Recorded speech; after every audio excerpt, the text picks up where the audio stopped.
বসাটা সব বেকা তাড়া হয়েছে নাকি?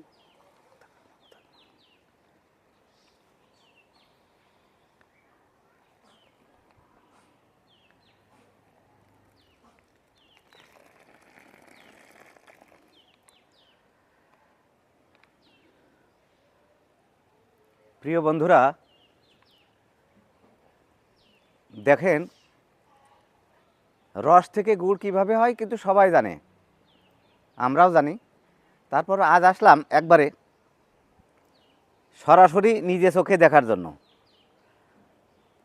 অনেকক্ষণ ধরে জ্বালানো হচ্ছে। গুড় এখনও বেশ একটু দেরি হবে, গুড় বেশ দেরি হবে। হ্যাঁ, আচ্ছা, আমরা এই আমাদের এক আপা, সে গুড় জ্বালাচ্ছে, জাল দিচ্ছে। আচ্ছা, আজকে কয় কাড়ি রস হয়েছে? 10টা। 10টা, 10 কাড়ি আর কি। তো 10 কাড়ি এই গুড় কতটুক, কয় কেজি গুড় হবে? 10 কাড়ি 7 কেজি হতে পারে। 7 কেজি গুড় হবে। 7 কেজি গুড় হবে। এটাই হচ্ছে পিওর গুড়। কারণ পিওর গুড় আমরা কিন্তু পাইনি, ওর ভিতরে চিনি মিশানো থাকে। কিন্তু এটা এই যে পিওর গুড়, গ্রামে কিন্তু পিওর গুড়ই পাওয়া যায়। হ্যাঁ, তো আমরা আসলাম আজকে এই রস সকালে আমি রস খাইছি।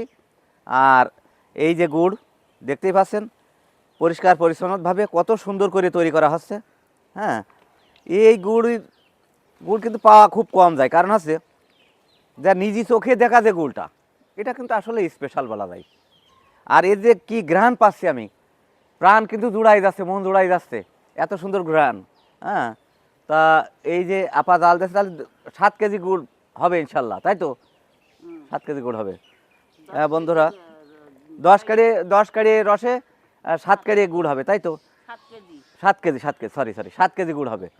তো 7 কেজি গুড় মানে জাল দিতে গেলে পানি কমে না? পানি কমে, জি জি জি। বন্ধুগণ, আজকে খুবই ভালো লাগছে যে এই সুন্দরভাবে এই যে হাত দিয়ে নিজে নাড়াচাড়া করতে পারছি। আবার অনেকেই পিঠা তৈরি করে, যে পিঠা এই যে এখন পিঠা তৈরি করার মতো, পিঠার ভিতরে দেওয়ার মতো কিন্তু এই গুড়টা হয়ে গেছে। মানে এই রসটা কিন্তু পিঠায় দেওয়ার মতো হয়ে গেছে।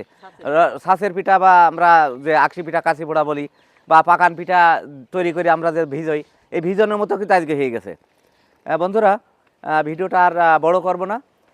আশা করছি আপনারা ভিডিওটা ভালো লাগবে আপনাদের। ভালো থাকবেন, ধন্যবাদ সবাইকে।